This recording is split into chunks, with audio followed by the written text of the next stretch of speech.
देखो, बड़ी अंदर की बात है कि आप लोग दिन भर साधन करते हैं, लेकिन जब आप शयन करते हैं तो असावधान हो जाते हैं। बस वहां आपको समझना है, शयन का समय आप अंतिम समय समझो। उस समय इधर उधर देखो मत, इधर उधर चिंतन मत करो। बहुत सूक्ष्म बात है। आपकी रात पवित्र जाएगी, आपकी रात भजन में जाएगी, और आपकी रात प्रकाश में होगी, अंधकार में नहीं होगी। और ये गुरु कृपा से प्रारंभ में ही बात डाल दी गई थी कि सोने के समय जरूर बैठना है, शयन करने के पहले हमें बैठना है। कुछ बातें डिलीट करनी है, कुछ बातें पुनः स्थापित करनी है। बैठकर हमें अपनी दिनचर्या पर दृष्टि डालनी है।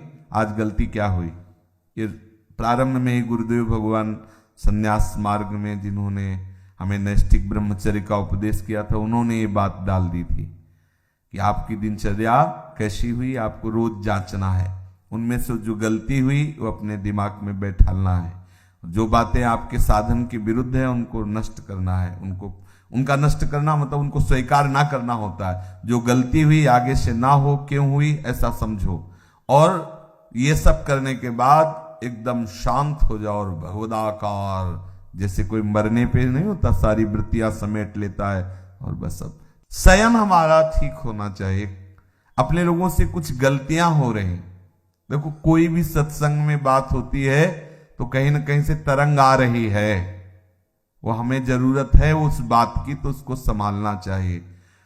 अगर आप एकाग्रता पूर्वक सत्संग सुनेंगे तो आपको कभी प्रश्न नहीं करना पड़ेगा। आज अगर प्रश्न उठ रहा हो तो सुनते रहना, एक दो दिन में उत्तर आ जाएगा आपके पास। वो तरंग आएगी, वो आपसे वही प्रसंग हटके आ जाएगा, एकदम प्रसंग से हटकर वो बात आ जाएगी। ये तरंग आकर के बुलवा देगी, क्योंकि सर्वांतर्यामी गुरुदेव आपके भी हृदय में ईश्वर भी है, तो वही बुलवा देंगे। कुछ साधक क्या करते हैं, प्रमाद स्थिति करते हैं कि जैसे दिन भर सेवा परिचर्या या जो भी गृहस्थ हो या विरक्त हो, अब रात्रि के समय वो समझते हैं कि अब सोने जाना है, थोड़ी देर मनोरंजन कर लेते हैं। तो मोबाइल है, टीवी है या मानसिक है, वो इधर उधर मन को, और फिर शयन करते हैं। उनकी रात पूरी अंधकारमय काल रात्रि हो जाती है, साधन को नष्ट करने वाली बन जाती है और अशांति। सुबह वो निरुत्साहित उठते हैं, सुबह वो खोए हुए उठते हैं, सुबह वो अपने को अधूरा पाते हैं, उत्साहहीन। अब वो केवल बनावटी रह जाता है, आंतरिक खोखले हो जाते हैं। इसलिए आप रात्रि को संभालिए, रात्रि को संभालिए। शयन के समय आप बहुत सावधान रहिए, तो सुबह आपका संभल जाएगा। सुबह संभल गया तो पूरा दिन संभला रहेगा, रात्रि संभल गई तो पूरा जीवन संभला रहेगा। बहुत ही एकांतिक वार्ता है। आप शयन के समय कभी मोबाइल मत चलाइए, क्योंकि मोबाइल एक ऐसी वस्तु है जो पूरे विश्व ब्रह्मांड को अपने में समाये हुए है। वो गूगल क्या कहते हैं, जो भी सर्च करो सब उपस्थित कर देता है। बलिहारी ऐसी सिद्धि तो महात्माओं में भी कभी कभी नहीं होती थी, जैसी सिद्धि मोबाइल में है। नहीं, सर्च करो, हर विषय लो। महात्मा भी है तो एक सब विषय का थोड़ी वो सिद्ध होता है, वो तो भगवत विषय का सिद्ध होता है। और जो मोबाइल है वो हर विषय का सिद्ध है। आप किधर भी सर्च, बोले राधा कृपा, तो वो राधा कृपा कटाक्ष शुरू कर देगा, और वहां से सत्संग तो राधा केल कुंज से सत्संग शुरू कर देगा। और कुछ भी तो और कुछ भी शुरू कर, जो चाहो। हाँ, हरि कृपा कछ दुर्लभ नहीं, तो मोबाइल कृपा कछ दुर्लभ नहीं, जो चाहो सब। अब साधक तो वैसे ही, जो साधक का मन है वैसे ही मतलब तूफान समझो। अब उसको एकांत मिलाओ, शयन, दरवाजा बंद, बोले अब तो भजन करते हुए डूबना है, वो डूब गए। मोबाइल बहुत बड़ा सहयोगी भी है।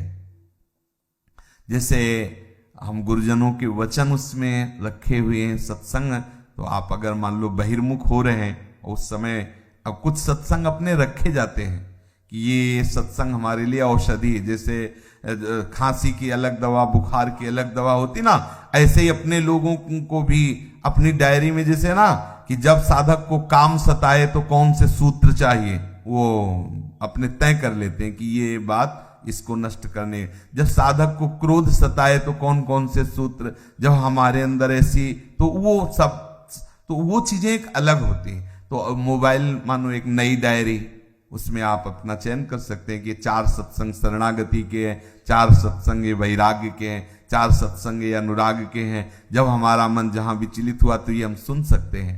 तो अगर हम कुमार्गगामी प्रयोग करें तो बहुत बड़ा हमारे लिए हानिकारक है, और अगर सन्मार्ग में साधक के लिए वास्तुतः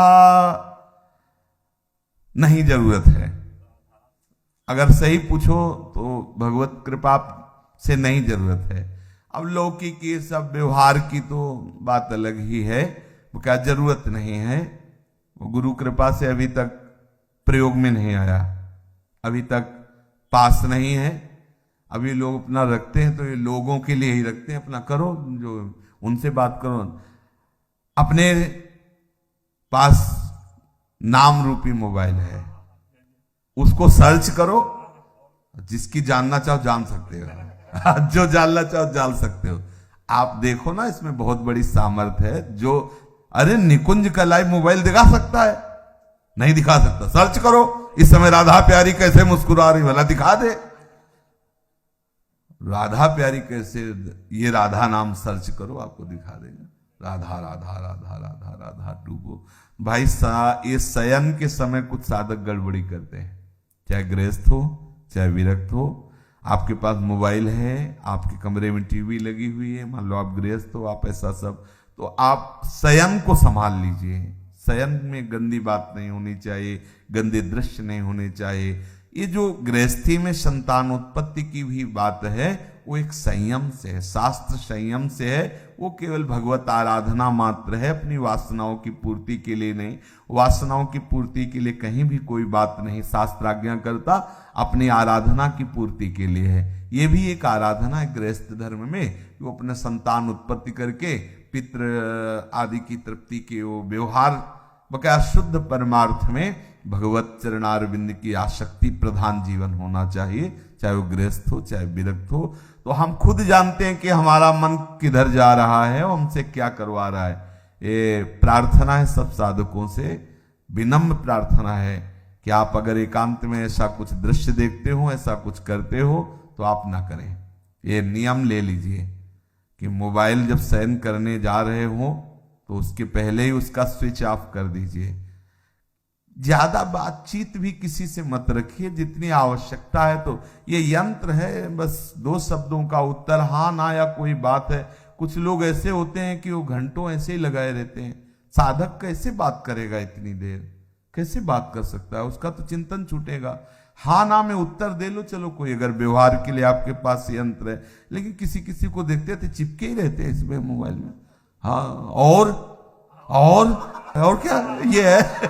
छोड़, नाम जप कर, भगवत चिंतन कर, लीला कथा में डूब। ये क्या और उसमें लगे हुए है। हाँ, सावधान रहिए इन यंत्रों से, जितना हमें आवश्यक हो। वैसे बिल्कुल आवश्यक नहीं है, लेकिन आवश्यक हो। आप दूर देश में रहते हैं, दूर रहते हैं, भगवत कथा आदि के लिए नाम न छूटे। और शयन के समय नाम में भले 1 मिनट बाद आप सो जाते हैं, लेकिन नाम का ऐसे ध्यान करते हुए उसका फल होगा। आप नाम के ध्यान में ही जगेंगे। देख लेना, ये मतलब अनुभूत विषय है।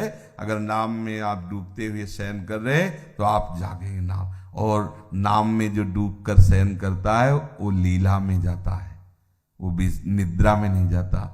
पक्का समझना।